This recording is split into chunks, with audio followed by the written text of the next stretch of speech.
नमस्कार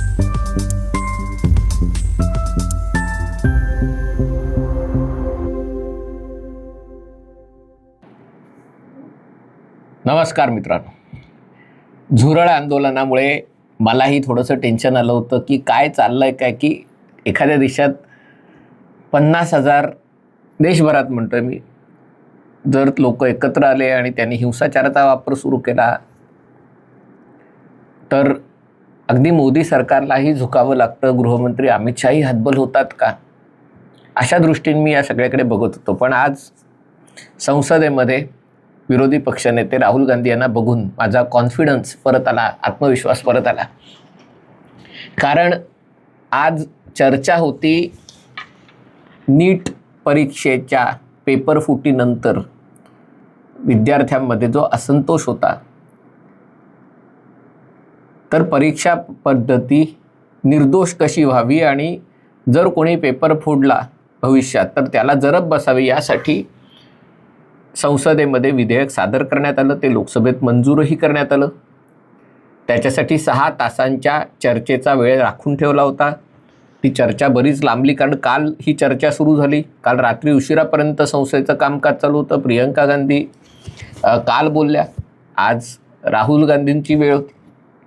पण राहुल गांधींचं सगळं भाषण डोक्यावरून गेलं. त्याच्यात तेच हिंदू म्हणवता आणि विद्यार्थ्यांवर हिंसाचार करता, व हिंदूंमध्ये ती अभयमुद्रा कुठून त्यांनी शोधून काढली, भगवान शंकरांचा फोटो दाखवला. ते काय बोलत होते कोणाला कळलं नाही. अर्थातच त्यांना 2-3दा गृहमंत्री अमित शहा यांनी अडवलं आणि मग अमित शहा उठून उभे राहिल्यावर भाजपाच्याही आणि सगळ्याच NDAच्या सदस्यांनी राहुल गांधींना एका प्रकारे बोलण्यास मज्जाव केला. लोकसभेचे अध्यक्ष ओम बिर्ला यांनी देखील राहुल गांधींना नियमावली टाकून दिली. तुम्ही संसदेत काय बोलू शकता, काय बोलू शकत नाही, असंसदीय भाषेचा वापर करू शकत नाही, जो संसदेत नाही त्याच्याविषयी बोलू शकत नाही. पण राहुल गांधींनी ठरवून त्यांना जे बोलायचं तेच बोलण्याचा प्रयत्न केला. शेवटी अशी गदारोळातच हे विधेयक लोकसभेत मंजूर करण्यात आलं. मग राहुल गांधींनी आत्ताच थोड्या वेळा संध्याकाळी 6 वाजता वगैरे पत्रकार परिषद घेतली आणि या पत्रकार परिषदेमध्ये त्यांनी की मला संसदेत बोलू दिलं नाही आणि म्हणून मी तुमच्यासमोर बोलतो, इथे मला अडवणारं कोणी नाही आहे. राहुल गांधींचा मुद्दा असा होता की एकतर देशाचे गृहमंत्री असलेले अमित शहा हे अकार्यक्षम आहेत किंवा मग अमानुष आहेत, खुंची आहेत, रक्ताला चटावलेले आहेत. कोणाचं रक्त, तर विद्यार्थ्यांचं रक्त. आणि त्याच्यासाठी त्यांनी या विद्यार्थी आंदोलनात सिव्हिल ड्रेसमधल्या पोलिसांकडनं विद्यार्थ्यांवर होत असलेल्या लाठीचार्जचे काही फोटो दाखवले. आता सगळ्यांनी ते बघितलेले आहेत. दुसरं, त्यांनी ज्या 2 विद्यार्थ्यांना, विद्यार्थी नव्हते ते खरे, बापे होते, 30-35 वयाचे होते, त्यांना ज्या पॅलेट गनमुळे त्यांच्या चेहऱ्यावर छर्ऱ्यामुळे जे काही भोकं पडल्यासारखं आणि जी गंभीर दुखापत त्यांना झाली होती त्यांचे फोटो दाखवले. आणि त्यांचं म्हणणं होतं की सामान्य पोलीस पॅलेट गनचा वापर करायचा तर अमित शहांच्या परवानगीशिवाय पॅलेट गनचा वापर करू शकत नाही. पॅलेट गन वापरणं चुकीचं आहे. विद्यार्थ्यांविरुद्ध पॅलेट गन वापरली कशी, आणि जर ती वापरली तर देशाचे गृहमंत्री असलेल्या अमित शहा यांच्याच परवानगीने ती वापरली. आम्ही देखील सरकार चालवलेलं आहे आणि आम्हाला माहिती आहे हे कसं होतं ते. हे सगळं खूप असंबद्ध बडबड होती. पण त्यांचं मुख्य प्रयोजन असं होतं तर अमित शहांनी राजीनामा दिला पाहिजे. कारण जर हे अमित शहांच्या सांगण्यावरनं होत असेल जसं आम्ही म्हटलं तसं, तर याचा अर्थ अमित शहा निर्दय आहेत, अमानुष आहेत वगैरे वगैरे. आणि जर हे अमित शहांच्या सांगण्यावरनं झालं नसेल तर याचा अर्थ अमित शहांना आपल्या विभागात काय चालू आहे हे ठाऊकच नाही आणि असे गृहमंत्री देशाला असून उपयोग नाही. म्हणजे केलं तरी अमित शहांचा राजीनामा, नाही केलं तरी अमित शहांचा राजीनामा, असं राहुल गांधींनी मांडायचा प्रयत्न केला. मला आठवण झाली या देशाचे एक महाराष्ट्राचे आधुनिक गांधी म्हणून ज्यांची ओळख अण्णा हजारेंची तर आहेच आहे, पण आत्ताचे सध्याचे जे आधुनिक गांधी आहेत त्यांचं नाव आहे मनोज जरांगे पाटील. त्यांच्याही आंदोलनात अशाच प्रकारे जेव्हा लाठीचार्ज झाला होता तेव्हा काँग्रेससह सगळ्या विरोधी पक्षांनी तत्कालीन गृहमंत्री देवेंद्र फडणवीस यांचा राजीनामा मागितला होता. तेव्हा देवेंद्र फडणवीस मुख्यमंत्री नव्हते, उपमुख्यमंत्री होते. जर ते मुख्यमंत्री असते तर मुख्यमंत्र्यांचा राजीनामा मागितला असता, पण गृहमंत्र्यांचा राजीनामा मागितला. कारण त्यांच्या मते पण अंतरावली सराटी इथे पोलिसांवर दगडफेक झाली असता त्यांनी जो लाठीचार्ज केला तो फडणवीसांच्याच आदेशानुसार झाला आणि फडणवीसांनीच कुठेतरी मराठा समाजाबद्दल त्यांच्या मनात आकस वगैरे असल्यामुळे त्यांनी तो लाठीचार्ज करायचा आदेश दिला आणि म्हणून फडणवीसांचा राजीनामा झाला पाहिजे. यासाठी राहुल गांधींच्याच पक्षांनी आणि इतर त्यांचे जे सहकारी आहेत, उबाठा सेना आणि राष्ट्रवादी काँग्रेस वगैरे वगैरे, तेव्हा त्यांनी गोंधळ घातला होता. काय झालं त्याच्यानंतर? निवडणुका झाल्या. काय झालं निवडणुकांमध्ये? या गोष्टीचा काही फरक पडला नाही. कारण मीडियासमोर आंदोलन करून अशा प्रकारच्या मागण्या करून हे, कारण सामान्य लोकांनाही ही गोष्ट माहिती आहे. पोलिसांना अशा प्रसंगी कसं वागायचं याचं प्रशिक्षण दिलं असतं. हा जो मोर्चा होता तो जंतर मंतर परिसरात त्यांना आंदोलन करायची परवानगी दिली होती.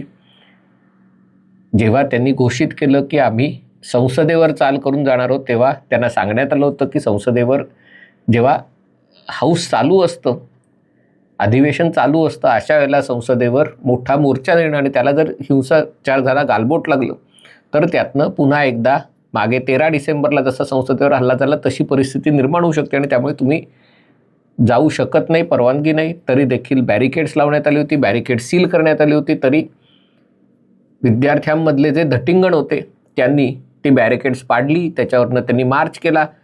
कॅनॉट प्लेस भागात लोक गेले, दुसरे लोक संसदेपासून काही मीटर, काही 2 मीटर अंतरापर्यंत ते पोचले होते.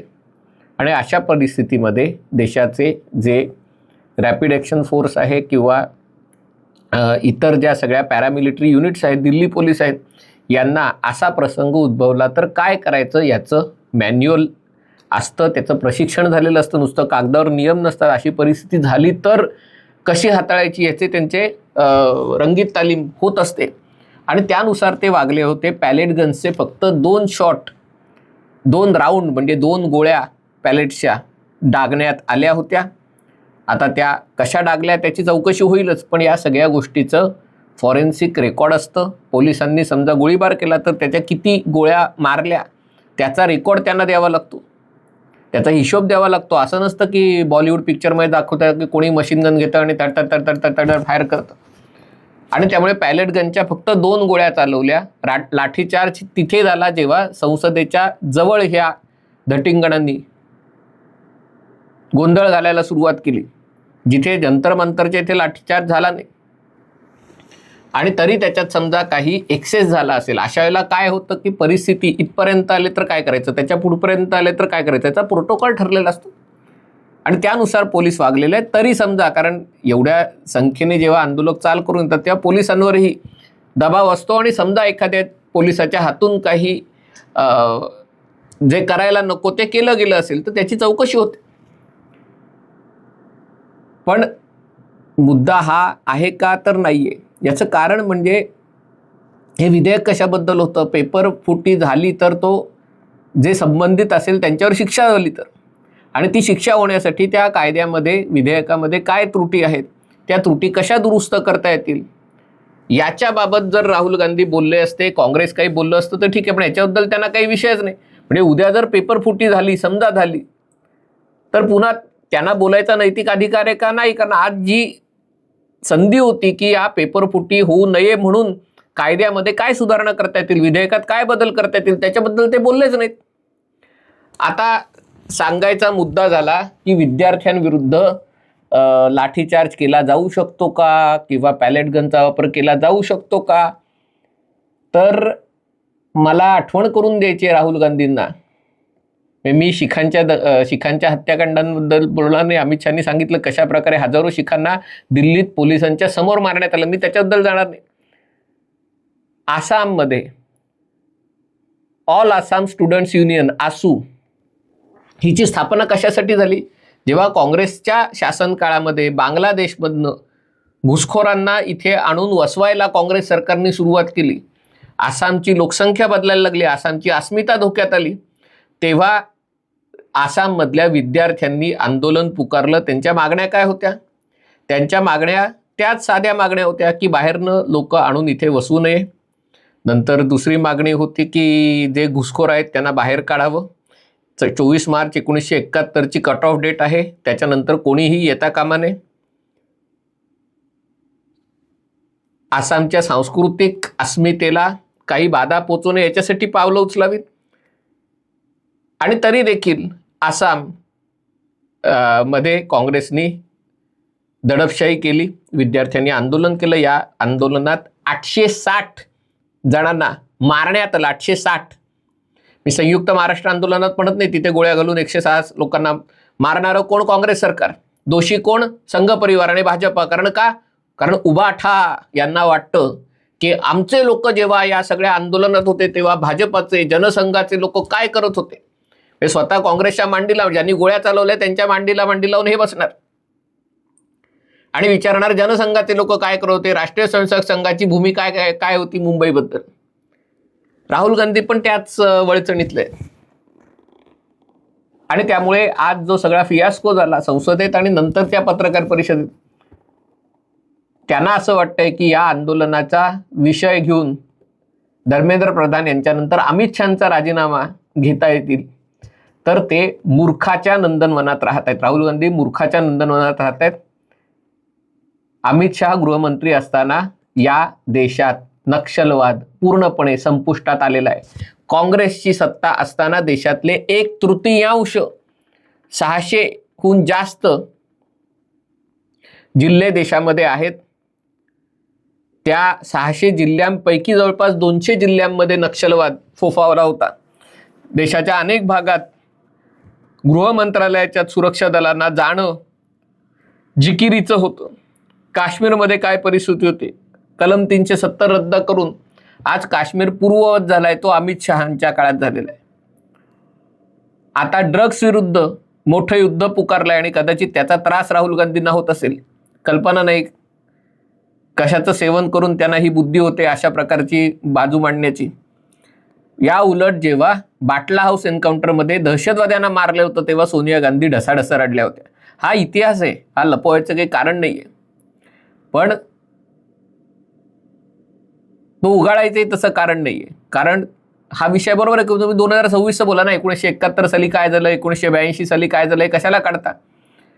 पण हे काढण्याचं प्रयोजन अशासाठी आहे कारण परीक्षा पद्धतीत काय बदल घडवता येतील याच्याऐवजी जर सगळी चर्चा तुम्ही त्या 2 तरुणांना जे काही पॅलेट गनमुळे इंजुरी झाली, जी जखमा झाल्या, त्या अमित शहाच्या सांगण्यावरनं झाला आणि अमित शहाचा राजीनामा झाल्याशिवाय आम्ही काम होऊ देणार नाही अशी जर तुम्ही भूमिका घेत असाल तर हा सगळा इतिहास उगाळून काढणं आवश्यक आहे. राहुल गांधी काय म्हणतात, जेव्हा परिस्थिती बाजूची असते, जेव्हा लक्ष्मी तिलक लगाने म्हणजे तुमच्या दाराशी उभी असते की भाग्य तुमच्या दाराशी उभं असतं, तेव्हा राहुल गांधी तोंड धुवायला जातं. हा इतिहास आहे आणि आज पुन्हा असंच घडलं. मला असं वाटतं की जी काही जमापुंजी या अधिवेशनाच्या आधी विरोधी पक्षांच्या खात्यात जमा झाली, स्वतःचं कर्तृत्व काही नव्हतं डिपके आणि या सगळ्या मंडळीमुळे, ती राहुल गांधींनी आज मातीत घालवली. आता मला खात्री पटलेली आहे की केंद्र सरकार हे अधिवेशन आपल्या पद्धतीने त्याची कार्यवाही पार पाडेल. राहुल गांधी त्यांच्या पद्धतीने विरोध करतील, पण शेवटी जे काही चित्र निर्माण झालं होतं त्याचं चित्र, ते जे सरकारविरोधात जे वातावरण तयार झालं होतं समाज माध्यमांवर याच्यावर, ते लवकरच पूर्णपणे निरस्त होणार आहे. हा व्हिडिओ आपल्याला आवडला असेल तर कृपया लाईक करा, शेअर करा आणि चॅनल सबस्क्राईब करण्याची विनंती. तुर्तास इथेच थांबतो. पाहत रहा MH48.